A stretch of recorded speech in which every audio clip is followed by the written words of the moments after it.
Well, clearly that issue of availability of oxygen causing a lot of consternation nonetheless in the country. And campaigners are warning that the scenes that we've seen in India of people desperately searching for oxygen for critically ill patients is going to be repeated in many other places around the world unless a significant international effort's made to ensure that all countries do have good oxygen supplies. Well, the global health agency Unitaid, along with the World Health Organization and the Wellcome Trust, have set up the COVID-19 Oxygen Emergency Task Force. It's under the Global ACT Accelerator initiative, and co-leading that task force is the Unitaid Director of Programmes, Robert Matiru, who joins us now from Geneva. Robert, thanks very much indeed for joining us. Can I ask you this, putting India to one side, we've seen the crisis there. How much bigger a problem do you see this becoming in many other parts of the world? Thank you, David. Thank you for having me and highlighting this really critical issue.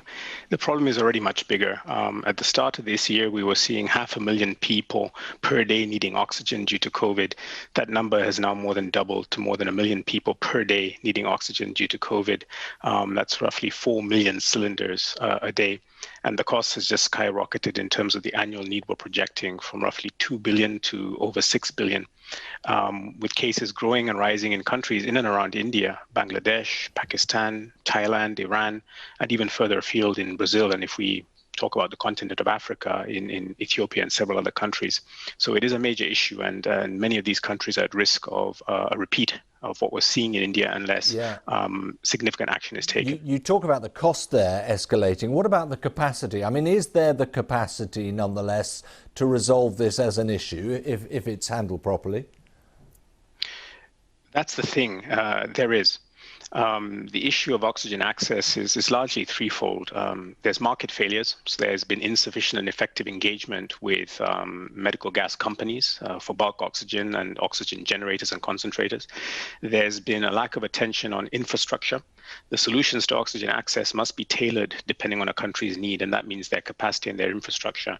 And lastly, there's been what you could call inertia. There has not been sufficient political attention and with it financing on the issue. And what you're seeing in many of these countries is a lack of planning and prioritization at the end of the day. You can prevent surges if you prepare for them and plan for them properly. Right, but you know, let's say across Africa, how easy is it going to be ever to get these sorts of levels of supplies into that continent? I mean, is the availability of oxygen, are the medical companies that can provide it suitably spread around the world, if you like, to make this something that can be done relatively quickly?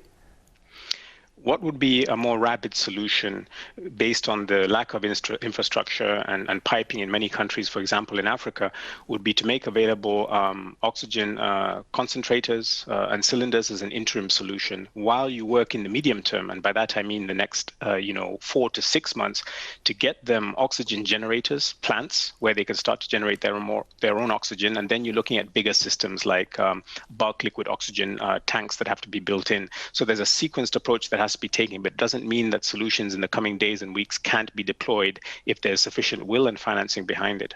Right, it is about getting on. It's a race against time, isn't it? Robert Matiru, thank you very much indeed. Robert is the Unitaid Director of Programmes.